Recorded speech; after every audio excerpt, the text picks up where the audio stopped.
New ইয়র্কে নিযুক্ত বাংলাদেশের কনসাল জেনারেল মোজাম্মেল হক বলেছেন, প্রবাসীদের সেবায় নিরন্তর কাজ করবে বাংলাদেশ কনসুলেট। নিউ ইয়র্ক সিটির কনসুলেট অফিসে মিট অ্যান্ড গ্রিট অনুষ্ঠানে আয়োজিত মতবিনিময় সভায় তিনি এসব কথা বলেন।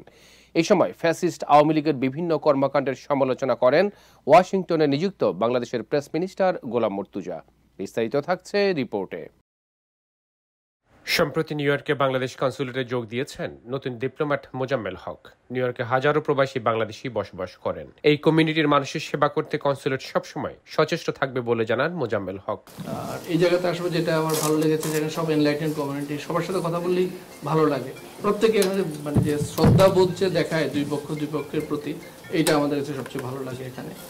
আর এখানে আমাদের অন্যতম প্রধান কাজটা হচ্ছে প্রবাসী বাংলাদেশি এবং বাংলাদেশি আমেরিকান যারা আছে তাদের কনসুলার যে কোনো ধরনের সমস্যা সমাধান ওগুলো করার চেষ্টা করা। এই সময় নতুন কনসুলার জানান, প্রবাসীরা যাতে দেশে এবং বিদেশে কোনো প্রকার অহেতুক ভোগান্তিতে না পড়েন সেদিকটি লক্ষ্য রাখবে কনসুলেট।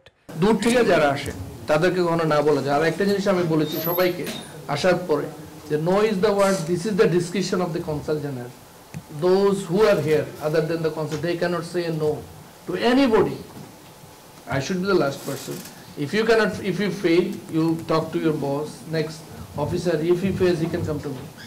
Otherwise, the officer তো ডিসক্রিপশন আছে, আমি ওভাররুল করে দিলাম, আমি এটা তুমি ওকে দিয়ে দাও, ওটা ক্ষমতাটা দেয়া আছে। এদিকে বাংলাদেশের পরিবর্তিত পরিস্থিতির পর ওয়াশিংটনে বাংলাদেশ দূতাবাসে প্রেস মিনিস্টার হিসেবে যোগ দিয়েছেন সাংবাদিক গোলাম মর্তুজা।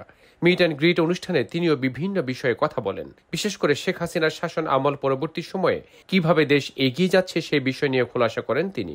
সরকারের অন্যতম গুরুত্বপূর্ণ এজেন্ডা প্রবাসী বাংলাদেশিরা। সারা পৃথিবীতে যে প্রবাসী বাংলাদেশিরা আছেন, আমরা বারবার করে বলি, সব সরকার বলেন যে প্রবাসীদের অনেক বড় অবদান, কিন্তু প্রবাসীদের স্বার্থ রক্ষা বা প্রবাসীদের মিনিমাম যে সুযোগ সুবিধাগত জায়গা, সেই জায়গাটাতে অনেক সীমাবদ্ধতা আছে সরকারের জায়গাতে।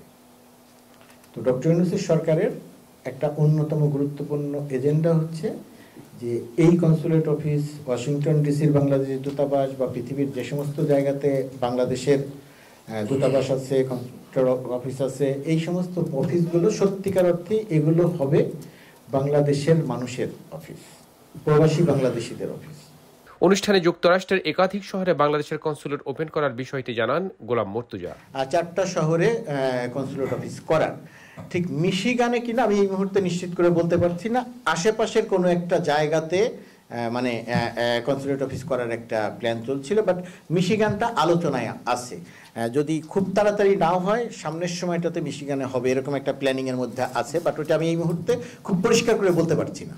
সংবাদ সম্মেলনে নিউ ইয়র্কে বাংলা ভাষায় প্রচারিত বিভিন্ন সংবাদ মাধ্যমের সাংবাদিকগণ উপস্থিত ছিলেন। এর মধ্যে আইবিটিভির সিইও জাকারিয়া মাসুদ, সিনিয়র সাংবাদিক Ratan Talukdar, new York Bangladesh press ক্লাবের সাধারণ সম্পাদক মমিন মজুমদার সহ অন্যরা।